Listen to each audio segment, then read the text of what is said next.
안녕하십니까. 저는 이번에 50대의 마지막 열차를 탄 홀몸 엄마입니다.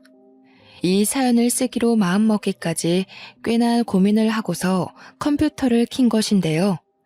저의 사랑하는 딸이 한번 올려보자고 해서 딸 도움을 받아 이렇게 키보드를 두들깁니다. 어떻게 써내려가야 할지 몰라 과거를 찬찬히 돌아보면서 종이에 몇 자 연습한 뒤에 쓰고 있어요. 자녀 있으신 분들은 저의 가슴 철렁했던 이 사연에 마음 써서 공감해 줄 것이라 생각이 듭니다. 바보 같은 저의 불찰로 인해 자식을 잃어버렸던 멍청한 엄마의 반성문이 될 것 같아서요.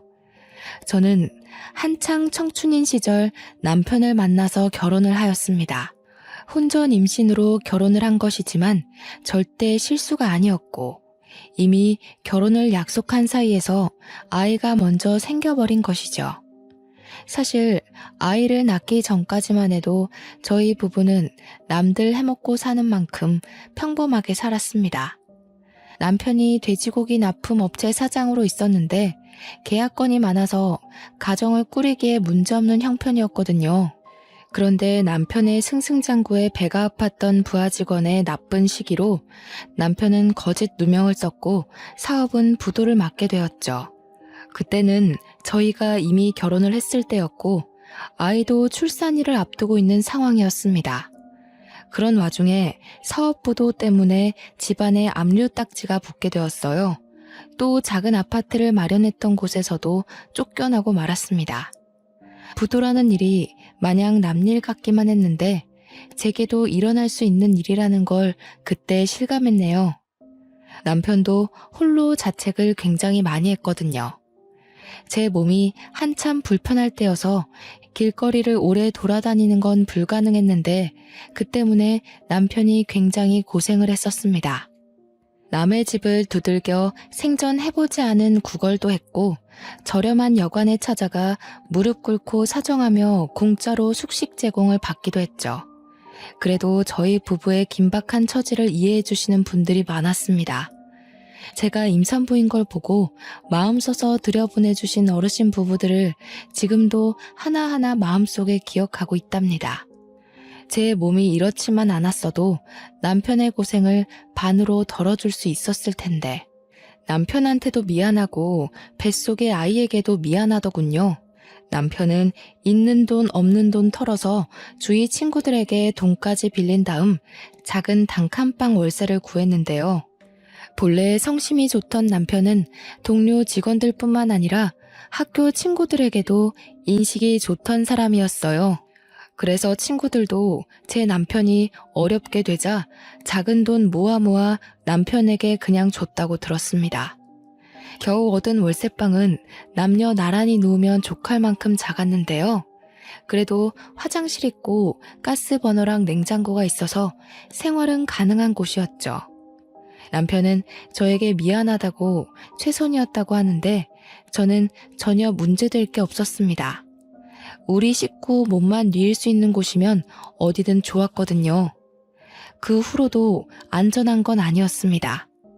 저와 남편은 빚쟁이로부터 숨어 지내야 해서 마음대로 바깥을 나서지도 못했어요.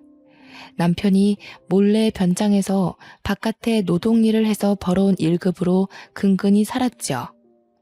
저는 병원 검진도 일부러 가지 않았어요. 입에 풀칠하기도 어려운 사정에 남편에게 부담을 짊어주기 싫었거든요. 그런데 문제는 역시 제 뱃속의 아이들이었습니다. 남편이 힘들까봐 애써 모든 근심과 스트레스를 참고 지냈어서 그런지 출산 예정일이 아닌데 진통이 빨리 찾아왔더라고요. 물론 한두 번이 아니었기에 참으면 또 괜찮아지겠지 싶어 이악 물고 버텼으나 그날은 여느 때와 좀 다른 산통이었습니다. 결국 남편이 퇴근할 때쯤 혼절을 해버려 119에 실려갔죠. 아마 남편이 퇴근하고 도착할 때까지 방치되어 있었을 겁니다. 그런 상황에서 당연히 아이가 무사하지 못했을 거라고 생각했어요. 그런데 아이가 너무 예쁘게 태어나줬더라고요. 조금 당황했던 건 아이가 하나가 아니라 둘이었다는 거죠. 너무 예쁜 쌍둥이였습니다. 검진을 받지 못해서 뱃속에 두 아이의 생명이 있는지 모르고 있었거든요. 우리 아이를 기다렸던 남편에게 얼른 이 소식을 알려주고 싶었어요. 그런데 남편을 찾기도 전 간호사 한 분이 저에게 전해준 쪽지가 있었는데요. 남편이 쓴 메모였습니다. 삐뚤한 글씨로 금방 돌아오겠다는 내용이었죠. 알고 보니 제가 출산을 하고 쌍둥이를 품에 안은 사이 남편은 빚쟁이한테 들켜 도망을 간 것 같았습니다. 남편이 병원비를 계산해 주었지만 입원을 길게 할 수 있는 여건까지 마땅치 않아서 몸을 가눌 수 있을 정도의 퇴원을 하였습니다. 집으로 돌아가서 홀로 산후조리를 했죠. 하루 이틀이 지나도 돌아오지 않는 남편에 한 번은 찾아 나서 볼까 싶었지만 혼자서 몸조리를 하는 터라 그만큼 회복이 너무 느려서 마음처럼 못 움직이겠더군요. 그래도 쌍둥이들만 보면 세상 근심 다 씻기는 기분이라서 버틸 수 있었어요. 그렇게 1년의 시간을 보내고 말았네요. 다시 돌아올 남편을 매일 손꼽아 기다렸으나 끝내 남편은 나타나지 않았습니다. 그 사이 저는 생계를 위해 일자리까지 구해서 일을 하고 있었는데요. 쌍둥이를 집에 홀로 둘 수 없어서 두 아이를 데리고 다니는 일을 찾아야 했어요. 정말 고맙게도 제 사정을 이해하고 받아준 업체가 바로 우유 배달이었어요. 처음에 우유 사장님은 저를 내쳤다기보다는 제 건강 걱정으로 말리려 했습니다. 하지만 제가 당시 할 수 있는 일은 그게 유일하다고 생각하였기에 시켜달라고 제발 사정을 했죠. 사장님이 언제든지 불편한 곳 있으면 말해달라고 배려를 많이 해주셨고 저보고 따로 수금은 걱정하지 말라고 하셨어요. 저는 그렇게 새벽 일찍 쌍둥이를 데리고 우유 배달을 다녔습니다. 100만 원 조금 넘은 돈을 월급으로 받으면서 월세랑 관리비 내고 아이들 먹이고 입힐 걸 구매했죠. 제 옷은 계절용으로 한 벌씩이면 충분했고 김치랑 쌀 10kg 하나를 사서 반개월 이상 그렇게만 끼니를 해결했습니다. 혹시라도 남편이 돌아올까봐 이사를 안 가고 있었는데 벌써 쌍둥이들이 초등학교 갈 날을 앞두게 되었지 뭡니까. 학교랑 당시 살고 있는 곳이 너무 멀어서 위험했어요. 하지만 저희가 이사를 가고 나서 남편이 돌아오면 어쩌나 그 생각에 차마 행동을 쉽게 옮기지 못했죠. 유치원 과정은 어찌어찌해서 제가 나름 가르쳤으나 학교는 의무교육이니 보내야 하잖아요. 여러 번 고민 끝에 우선은 애들이 먼저라고 보고 저는 결국 집을 내놓았습니다. 혹시 몰라서 집 우편함에 쪽지랑 전화번호를 남기고 나왔어요. 아이들이 학교에 있는 시간 동안 저는 그 시간에 할 수 있는 일을 찾아 다른 일을 시작했는데요. 마침 학교 주변 작은 마트에서 계산원을 구하고 있었는데 거기 근무 시간이 괜찮더라고요. 아침 9시에서 3시까지 하는 거였어요. 아이들 학교 시간보다는 조금 늦은 퇴근이지만 저는 아이들에게 마치면 어디 가지 말고 꼭 남아있으라고 했어요. 선생님한테도 특별히 부탁을 했고요. 늘 제가 퇴근하고 가면 아이들은 학교 방과 후 교실에 잠시 맡겨져 있었습니다. 아이들은 언제나 얌전하고 착한 것이 엄마 말을 잘 들었고 저만 보면 쪼르르 달려와 안아주곤 했죠. 남편이 오기 전까지 혼자 아이들을 잘 키워낼 수 있을까 걱정 많이 했는데 아이들이 도와줘서 나름 제 방식대로 잘 살아가고 있는 중이었어요. 그런데 늘 착실하게 제 말을 잘 듣던 아이들이 그날은 어쩌다 친구들 무리에 휩쓸려 버렸는지 모르겠습니다. 그날 일이 벌써 몇 년 전인데도 아직까지 마음에 담아두고 있네요. 그때 생각만 하면 여전히 손이 떨립니다. 저는 여느 때처럼 마트 일을 마치고 아이들에게 줄 과자 2봉지를 사서 학교에 갔는데요. 선생님 하는 말이 애들이 하교를 했다는 겁니다. 엄마를 밖에서 만나면 된다고 했다네요. 학교 앞에 병아리 아저씨 오는 날이었는데 같이 놀던 친구들이 단체로 그거 구경하러 가는 바람에 함께 갔다는 거 아니겠어요? 그 소리를 듣고 저는 서둘러 학교 밖으로 뛰어나왔습니다. 들어올 때도 이미 알았지만 병아리 아저씨는 없었어요. 제가 못 찾는 건가 싶어서 이리저리 뛰다가 학교 후문까지 가게 되었는데 거기서 아이 한 명이 울고 있더라고요. 엄마인 저는 그 아이가 제 아들이라는 걸 단숨에 알아봤고 서둘러 아들 준수에게 달려갔습니다. 준수는 도로 쪽을 보면서 얼굴이 빨개지도록 울고 있었죠. 준수야, 왜 그래? 준이는 어디 갔어? 왜 혼자 있어? 준이는 둘이 같이 있었던 거 아니야? 준이는 어쩌고 혼자서 이러고 있어? 모르겠어. 준이랑 같이 병아리 아저씨 보고 있었는데 갑자기 없어졌어. 준이를 막 불러도 준이 목소리를 못 찾겠어. 학교에도 없어. 이때 저는 철렁 내려앉은 간 때문에 다리에 힘이 풀려버렸습니다. 심장이 너무 빨리 뛰고 손이 떨려서 당장 머릿속이 새하얘졌어요. 그렇게 준수를 붙잡고 한참을 불안에 떨고 있다가 혹시 어디선가 준이가 울고 있지 않을까? 이쯤 되면 친구들이랑도 다 헤어졌으니 엄마를 찾고 있지 않을까? 그런 간절한 마음을 안고 서둘러 일어나 준수 손을 잡고 다시 학교를 찾았어요. 급히 학교 안을 뒤지기 시작했습니다. 선생님들에게도 또 찾아가 제 사정을 말씀드렸더니 당시 교무실에 있던 선생님들이 전부 놀라서 제 딸 준이가 갈 만한 곳을 함께 뒤졌어요. 결국 한 선생님의 신고로 경찰까지 오게 되었고 함께 학교 CCTV까지 뒤지게 되었죠. CCTV에 준이가 찍혀 있는 걸 보고 저는 잠깐 안도를 했던 것 같습니다. 준이를 찾을 수 있다고 막연히 믿었던 겁니다. CCTV 화면을 가만히 지켜보는데 준이가 병아리를 사가는 친구들을 따라가다가 함께 버스를 올라타 버렸더라고요. 그걸 보자마자 저는 애가 타고 마음이 급해져서 몸을 제대로 가누지도 못했습니다. 아휴, 어떡해. 내 딸. 아이고, 선생님, 준이 어떡해요? 제 딸 어떡해요? 한 번도 버스를 타본 적이 없는 아이예요. 경찰 선생님, 제 딸 좀 찾아주세요. 어머님, 우선 진정하시고요. CCTV 찾아서 버스 노선 따라가다 보면 찾을 수 있을 겁니다. 요즘은 거리마다 카메라가 설치되어 있잖아요. 그렇죠, 경찰관님? 그럼요. 버스 탄 시간이 얼마 안 된 것 보면 금방 찾아낼 수 있습니다. 어머님께선 일단 저희랑 같이 서해 신고 접수하러 가시죠. 주변에서 저를 안심시켜 주었지만 저는 이미 온전한 정신이 아니었습니다. 불안한 마음이 가시지 않아서 그때부터 거의 오열했던 것 같아요. 경찰서에 가서 우리 딸을 실종 신고로 접수했고 경찰이 아이를 찾게 되면 연락 주겠다고 해서 일단 준수만 데리고 집에 왔습니다. 아이 하나 없을 뿐인데 집이 텅텅 비어 보이더군요. 준이 생각 때문에 도통 진정이 안 됐어요. 깜빡하고 준수 밥도 못 챙겨줬다는 걸 뒤늦게 알고 알턴 몸을 일으켜 밥을 준비했죠. 그러면서도 휴대폰을 몇 번이나 들여다봤는데 날이 저물어 가도록 경찰서에서 연락이 없더라고요.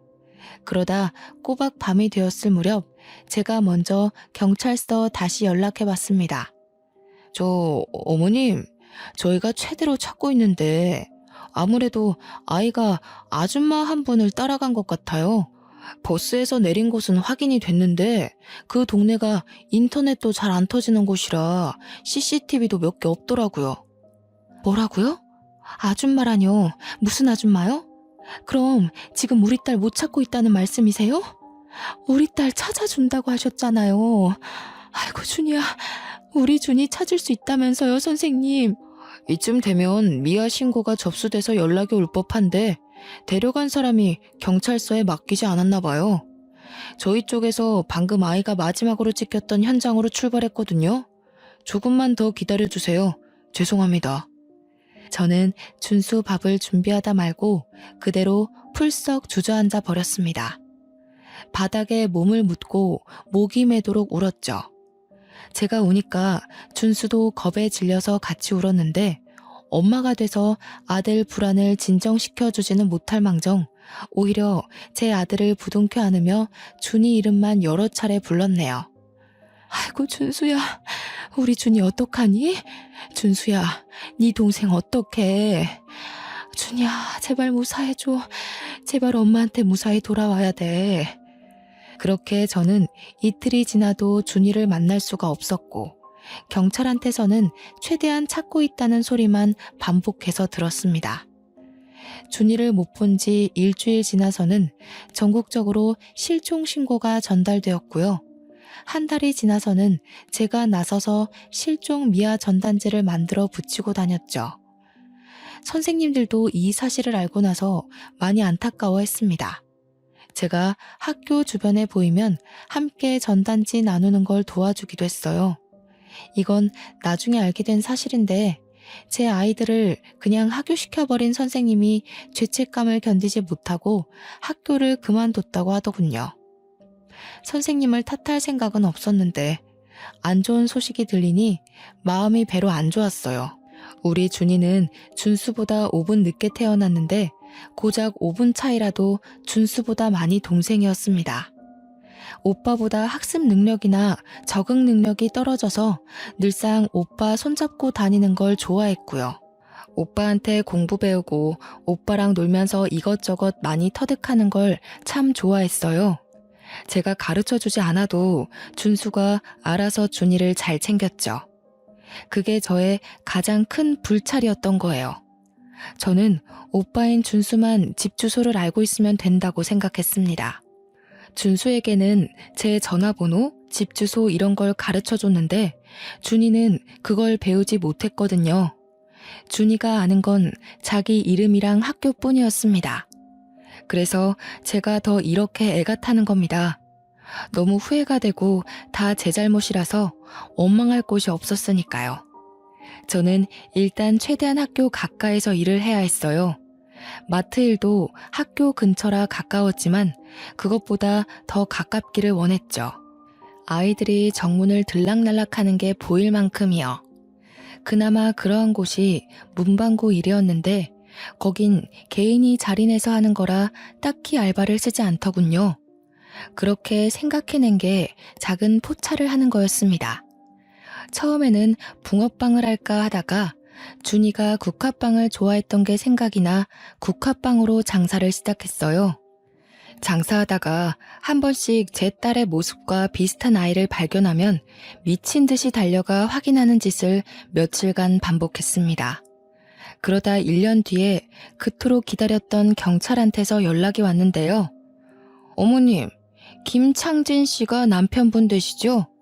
신원 확인이 필요해서 경찰서에 방문해 주셔야 될 것 같습니다. 김창진 씨가 맞다면 애석하게도 사망한 채로 발견이 되셨거든요. 기다렸던 준이의 연락은 아니었지만 남편의 사망 소식은 저를 또 한 번 무너지게 하는 일이었어요.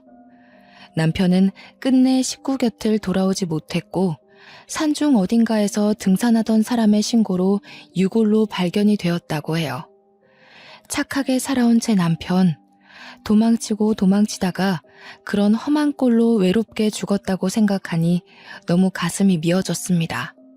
토끼 같은 새끼들 얼굴 한번 보려고 제 출산일을 그토록 기다렸던 사람인데 끝내 아이들을 보지도 못하고 눈을 감았다니 이렇게 불쌍한 처지가 또 어디 있단 말입니까? 저는 어린 아들과 둘이 조촐하게 남편의 장례를 치르고 남편을 납골당에 안치했습니다. 문득 그런 생각이 들더군요. 돌아오지 못하고 사망으로 소식을 알린 남편처럼 제 딸도 그렇게 돌아올까봐 너무 무서웠어요.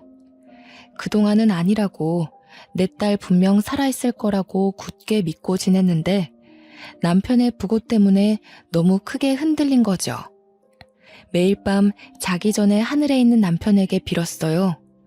우리 어린 딸 준이 당신이 좀 지켜달라고. 당신이 있는 곳에서 우리 준이가 보인다면 제발 좀 지켜달라고 수없이 기도했죠. 야속하게도 사건은 해결되지 못한 채 세월만 계속 흘렀고 실망과 좌절만 갈수록 커졌습니다. 그 사이 준수가 벌써 초등학교를 졸업하는 지경까지 왔는데요. 준수의 교복을 맞추고 집으로 돌아온 그날 밤, 저는 마지막까지 붙잡고 버텼던 동아줄을 놓고서 눈물을 터뜨리고 말았습니다. 아들 걱정해서 평소에는 몰래 울음을 삼켰는데 옷장에 걸려있는 아들 교복을 보니 더는 못 참겠더라고요. 우리 준이도 교복을 맞춰야 할 나이가 되었는데 미안하다 준수야. 엄마가 우리 아들 생각해서라도 힘을 내야 하는데 도무지 네 동생 걱정으로 하루하루가 죽을 만큼 힘들구나. 도대체 준이는 어디에 있는 걸까? 엄마, 나 이제 이만큼 컸으니까 꼭 경찰이 되려고 노력할 거야. 그래서 내가 준이 찾아줄게. 그러니까 울지 마. 엄마가 울면 준이도 많이 속상할 거야. 고작 14살인 아들인데 얼마나 속이 깊던지. 제가 참지 못하고 다시 눈물을 흘리는 걸 아들이 안아주면서 자기만 믿으라고 계속 저를 달래주었습니다. 아들 앞에서 참 면목이 없었으나 그게 그렇게 의지가 되더라고요. 그날 후로 저는 제가 준수에게 너무 소홀했구나 싶어 더더욱 악착같이 살기로 마음먹었습니다. 준이도 아직 생사에 대한 연락이 없는 것 보면 분명 살아있을 거라고 믿기로 했죠. 그렇게 준수가 대학을 가게 되고 준이에게 해줄 몫까지 보태어 준수를 뒷바라지를 해왔습니다. 준수는 저한테 경찰이 될 거라고 포부를 밝힌 순간부터 단 한 번도 장래의 희망을 바꾼 적이 없었는데요. 정말로 번듯한 경찰 공무원이 된 거 있죠? 저는 아들이 얼마나 열심히 공부하고 노력했는지 지켜봐서 알고 있어요. 첫 시험에서 바로 합격했는데 그동안의 노력이 빛을 발한 것 같아 그게 너무 자랑스럽다가도 어린 나이부터 저 때문에 원하는 꿈 한 번 꿔보지 못하고 경찰만 바라보고 달려온 건 아닌가 하는 생각에 오랜만에 눈물을 보여버렸네요. 고맙다 준수야. 엄마가 신경을 많이 못 써줬는데 이렇게 잘 커줘서 너무 고마워. 그리고 미안해. 엄마가 너한테까지 마음의 짐을 짊어준 것 같아. 그게 너무 미안해서 어쩌니? 그런 말 하지 마. 준이는 나한테도 동생이잖아. 내가 준이 손만 잘 잡고 있었어도 이렇게 되진 않았을 텐데. 내 잘못이 커. 무슨 일이 있어도 내 동생 내가 꼭 찾을 거야. 아휴, 이 착한 것. 좋은 집에서 좋은 부모 만나 자랐으면 이 고생 안 해도 되었을 텐데. 엄마라는 사람이 너무 못난 모습만 보여줬네. 그래도 정말 멋있게 커줬다 우리 아들. 참 장해. 그만 자취해도 된다는 제 말에도 준수는 끝까지 저와 같이 사는 걸 고집했습니다. 출근 거리가 멀어서 피곤할 텐데도 괜찮다고만 하네요. 그래도 아들이 멋진 경찰이 되는 덕분에 저는 본래 살던 집 주변으로 조금 더 큰 전셋방을 얻을 수 있었어요. 이 동네를 완전 떠날 수 없었던 건 순전히 우리 딸 때문이었죠. 혹시라도 우리 딸이 이 동네를 기억해서 찾아올 수도 있잖아요. 그렇게 준수가 경찰이 되고 1년 차가 지났을 무렵 준수가 저한테 몸 생각하라고 부탁을 하는 바람에 장사를 접고 한동안 집에서 쉬게 되었어요. 무료하게 집에만 박혀있으면 또 늘어질 수 있으니 제게 요리학원을 또 등록해 주더라고요.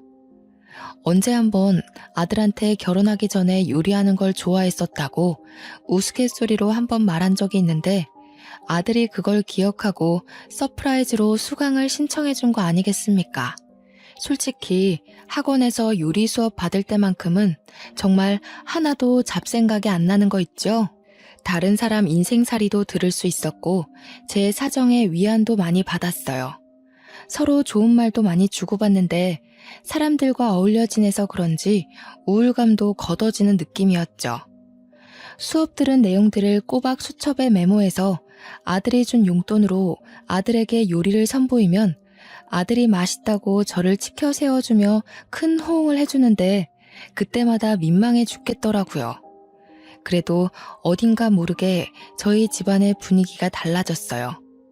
저와 아들 사이에선 늘 슬픔만 가득했거든요. 그런데 나날이 먹구름이 걷어지고 있는 게 느껴져서 솔직히 조금은 숨통이 트이는 거 아니겠습니까? 이게 다 살면서 이 못난 엄마를 보필하느라 애썼던 자랑스러운 우리 아들 덕분이겠죠. 다 죽은 사람처럼 딸 전단지를 돌리는 것도 아들의 힘을 빌려 SNS에 실종 가족 소식을 등록하고 난 뒤부터 활동하지 않았습니다. 아들이 경찰로서 선배들에게 부탁해서 힘쓰고 있으니 저보고는 다시 만나게 될 준이를 위해 몸조리하라고 하더군요. 한 번도 가져본 적 없던 저만의 시간을 조금이나마 찾아서 지내고 있을 쯤이었습니다. 준수 말고는 연락 올 데가 없는 저에게 모르는 번호로 한 통의 전화가 왔는데요. 요리학원 쪽 연락인가 싶어서 아무런 생각 없이 전화를 받았습니다. 수화기 안에서 가냘픈 아가씨의 목소리가 흘러나왔어요. 강준수 씨 댁 맞냐고 묻는 소리였죠. 네, 제가 준수 애미 되는 사람인데요. 누구시죠? 우리 준수 친구 되시는 분인가요? 전화번호를 잘못 하셨네요. 준수 번호를 알려드릴까요?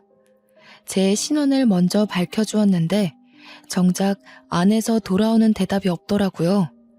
누구길래 제 번호를 알고 전화를 했고 우리 아들을 찾는 건지 궁금했습니다. 혹시 제 아들에게 여자친구라도 생긴 걸까? 그런 생각도 했었죠. 계속 기다려도 대답이 없길래 여보세요? 여보세요? 두어 번 더 목소리를 냈어요. 그러니 안에서 흐느끼는 소리가 들려오는 겁니다. 그러면서 아가씨가 목소리를 겨우 내며 엄마 하는데 그 순간 심장이 바닥으로 떨어지고 말았죠. 분명 처음 듣는 목소리인데도 누군지 알 것만 같아서 저절로 눈물이 차올랐습니다. 휴대전화를 잡은 손이 떨리기 시작하더니 딸을 처음 잃어버렸을 때처럼 머릿속이 새하얘졌어요. 내가 생각하고 있는 게 맞나? 내 딸이 맞나? 혼란스럽기까지 하여 아무 말도 못하고 있었더니 내내 울음소리만 들려주던 수화기 너머로 쐐기를 박는 대답이 들려오더군요. 엄마, 나 준이에요. 준수 오빠 동생 강준이요. 죄송해요, 엄마. 보고 싶었어요. 너무 보고 싶어요. 딸 목소리로 딸 이름을 듣는 순간 저는 그동안 억눌러왔던 애통함이 한꺼번에 밀려왔습니다. 목구멍 밖으로 울음이 터져나와 버린 것이죠. 지금 뭐라고 그랬어요? 강준이요? 내 딸이요? 장난치는 거 아니죠? 어머나, 정말로 준이가 맞는 거니? 너 정말 내 딸 준이야? 내 딸이 정말로 살아있었던 거니? 지금 너 어디야? 엄마가 그리로 갈게, 응? 숨이 막힐 것처럼 괴로웠고 비통함이 넘쳐 흘렀지만 당장 딸을 만나야겠다는 생각밖엔 안 들더라고요. 제 눈으로 얼굴을 확인해야 할 것 같아서 수화기를 붙잡고 어디냐고 그렇게 울며 불며 물었어요. 딸도 많이 울고 있는지 목소리가 많이 떨렸는데 그러면서 하는 말이 자신이 다녔던 초등학교에 있다는 겁니다. 저는 전화를 끊자마자 신발도 못 신고서 허겁지겁 달려나갔습니다. 학교랑 5분밖에 걸리지 않는 거리를 맨발로 미친 듯이 뛰었어요. 도로에 차가 오는지도 못 보고 그냥 무작정 달려서 운동장으로 뛰어 들어갔는데요. 그때 막 학교 건물 쪽에서 나오는 아가씨 한 명을 보았습니다. 겉모습이 못 알아볼 정도로 너무 달라져 그냥 지나쳤다면 모르고 넘어갈 수 있어요. 그러나 얼굴이 붉어져서 울면서 걸어오는 아가씨의 모습이 영락없는 제 딸인 겁니다. 우리 준수랑 똑 닮아서는 준수보다 선이 곱고 작은 게 딱 우리 딸이었다고요. 저는 엄마니까 제 새끼를 한눈에 알아볼 수 있단 말이에요. 틀림없이 제 딸이었어요. 제 딸. 혼절할 것처럼 몸의 중심이 흔들렸음에도 저는 딸을 발견하자마자 준이야! 목 놓아 소리쳤습니다. 과연 제가 죽기 전에 우리 딸 얼굴을 보면서 따뜻하게 이름 불러줄 날이 올까 염려 많이 했거든요. 그래서 그동안에 한을 담아 준이를 몇 번이나 더 외쳤어요. 금세 가까워진 딸은 몸만 자랐지 얼굴은 마지막으로 봤을 때와 똑같더라고요. 너무 보고 싶었다고 아이처럼 안기는 준이를 꽉 보듬어주며 그 자리에서 얼마나 울었는지 모릅니다. 몇 번이고 딸 얼굴을 다시 확인하면서 이게 꿈인지 생시인지 정신 차려가면서 부둥켜 안고 오열하기만 했어요. 대체 이게 어떻게 된 거야? 도대체 어딜 갔었던 거야? 엄마랑 준수가 얼마나 걱정했는지 알아? 살아있다고 믿어야지. 내 딸 안 죽었다고 믿어야지 하면서도 몇 번을 무너져 내렸는데. 고맙다, 준이야. 이렇게 살아있어줘서 너무 고마워. 엄마가 우리 딸 빨리 못 찾아줘서 미안해. 그땐 제가 완전 정신을 놓았다고 봐야 했어요. 딸을 꼭 붙들고 절절하게 부르짖으며 아이를 야단치다가도 금세 고맙다고 다행이라고 안아주기를 반복하며 정신사납게 행동했죠. 성인이 돼서 엄마를 찾고 싶었는데 엄마 이름을 모르겠더라고요. 전화번호도 모르고 살던 곳도 잘 기억이 안 나서 더 오래 걸렸어요. 그나마 내가 기억나는 게 학교라서 이 학교를 몇 번 왔었는데 지난 날이 하나도 기억 안 나는 거예요. 엄마 잘못이야. 내가 준수 하나만 철석같이 믿고 너희 둘이 떨어질 수도 있다는 걸 미처 생각 못했어. 다 엄마 때문이야. 미안하다, 딸아. 엄마 탓 아니에요. 제가 오빠 허락 없이 친구들 따라가는 바람에 그렇게 된 거지. 학교에 찾아와도 졸업 앨범은 졸업생이나 학부모 아니면 함부로 못 보여준다 하더라고요. 엄마랑 오빠를 찾으려면 이 학교에 아주 들어오는 방법밖엔 없었어요. 그래서 저 지금 여기 학교 교생으로 다니고 있어요. 자기 오빠 이름과 초등학교만 알고 있었던 딸은 이 학교를 졸업한 준수 앨범을 찾아서 제 전화번호를 발견했다고 했습니다. 딸도 딸 나름대로 고생해서 지 친엄마를 찾고자 애를 썼다고 하니 그건 그거대로 또 가슴이 미어지더라고요. 엄마가 지금 꿈을 꾸고 있는 건 아닌가 싶다. 어떻게 내 딸이 꿈에서만 보던 내 딸이 이렇게 살아 돌아왔을까? 세상에 무슨 이런 일이 다 있어. 제가 좀처럼 눈물을 멈추지 못하고 몇 번이나 몸을 휘청이자 딸이 저를 데리고 가까운 벤치로 향했습니다. 그 자리에서 저와 딸은 한참이나 더 깊은 이야기를 나누었죠. 미처 신발을 못 신고 나온 저를 위해 딸이 자기 신발을 벗어주기까지 했네요. 저는 혹시라도 이 모든 게 환상이라 딸이 사라져버릴까봐 딸 손을 꼭 힘주어 잡고 있었습니다. 여태 딸 얼굴을 확인하고 울부짖느라 정신없어서 정작 딸이 어떻게 살아왔는지 묻지 못했더라고요. 앉아서 해가 다 저물도록 딸 이야기를 들어주었는데요. 그날 버스를 타고 친구들이 각자 집에 다 내려서야 딸은 오빠를 잃어버렸다는 걸 알았다고 했습니다. 그걸 알고서 뒤늦게 아무 정류장에서 내렸다고 했어요. 한참을 오빠와 엄마를 찾으며 울면서 걸었다네요. 해가 다 저물 때까지 목이 터져라 울었는데 주위를 보니 건물이 몇 개 없고 풀이 많았다고 하는 겁니다. 사람 한 명 없는 그곳에서 자기 엄마 같은 아줌마 한 명과 마주쳤는데 아줌마도 울고 있었다고 했습니다. 그 아줌마가 자신을 데려가서 밥을 먹여줬다고 하더라고요. 딸이 말하는 아줌마가 과거에 경찰이 말했던 그 아줌마가 아닐까 싶습니다. 그날 아줌마도 교통사고로 우리 딸과 비슷한 또래의 자식을 잃고 길거리를 거닐며 서럽게 울고 있었다네요. 그러다 제 딸을 발견해서 가여운 마음에 밥을 먹이고 싶어서 자기 집에 데려갔고 제 딸을 돌려보내기 위해 경찰에 신고를 하려고 했는데 하룻밤 재워서 보낼까 싶어 신고를 미뤘대요. 그렇게 하루 이틀 미루면서 자기 딸을 잃은 상실감을 제 딸 키우면서 위안받았다고 했어요. 제 딸을 돌려보내는 게 마치 자기 죽은 딸을 완전히 보내주는 것만 같아서 차마 마음의 준비가 안 되었다고 하는 겁니다. 딸 말로는 그래서 일이 이렇게 되어버렸다고 해요.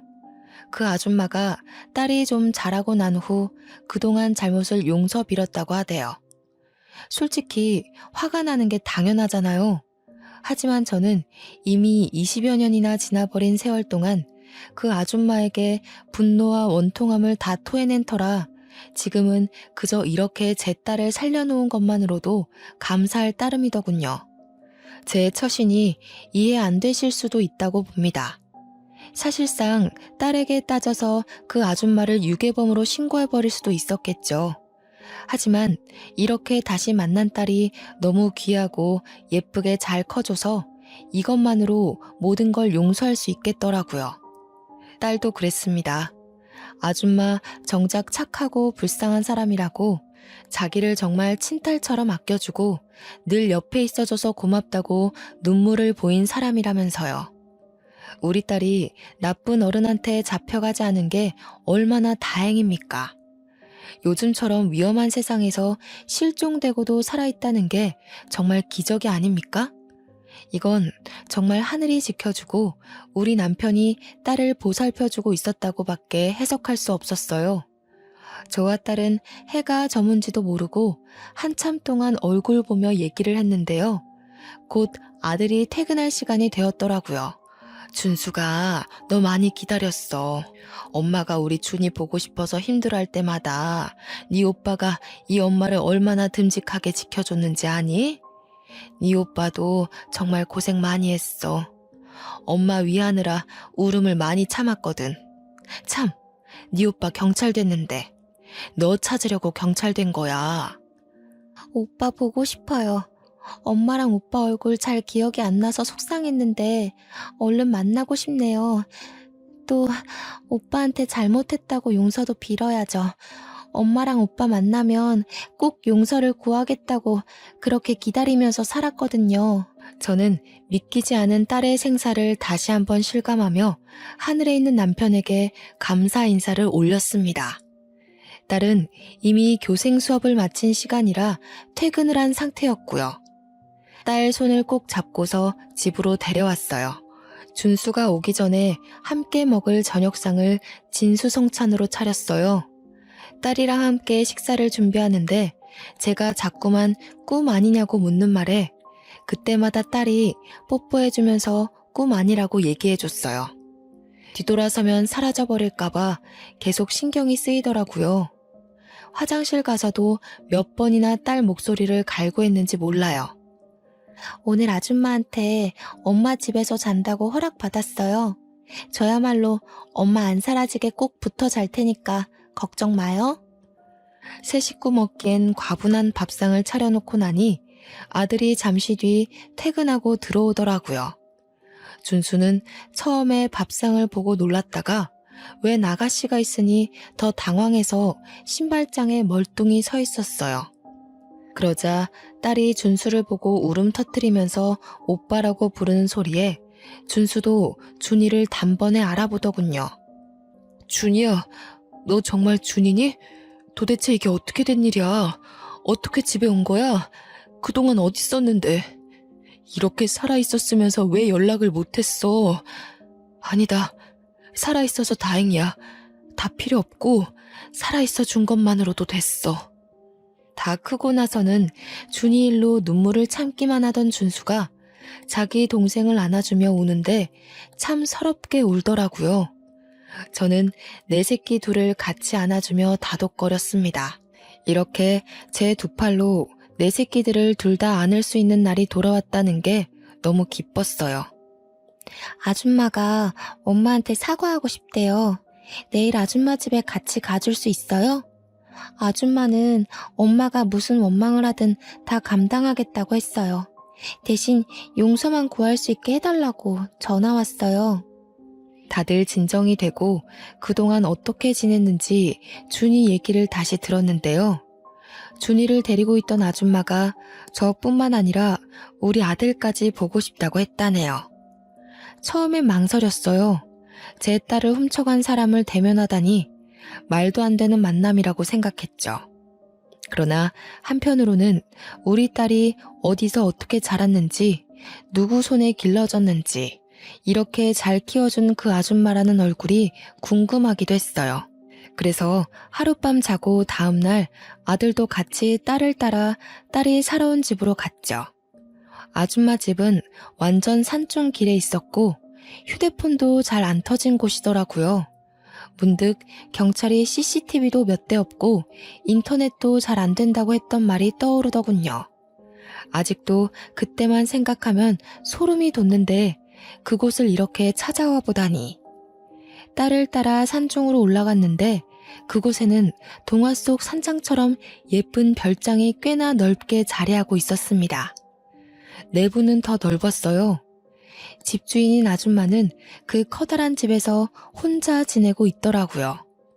우리가 들어가자마자 얼굴도 제대로 못 마주하던 아줌마가 자리로 안내해줬는데요. 인사말도 나누지 않았는데 아줌마가 그대로 저희들 앞에 무릎을 꿇는 게 아니겠습니까? 두 분께 정말 죽을 죄를 지었습니다. 너무 죄송합니다. 변명이란 거 알지만 그땐 죽은 제 딸이 너무 보고 싶어서 그런 정신 나간 짓을 했던 것 같아요. 처벌은 얼마든지 받겠습니다. 죄송합니다. 갑작스런 사죄에 저희들은 할 말을 잃고 있었습니다.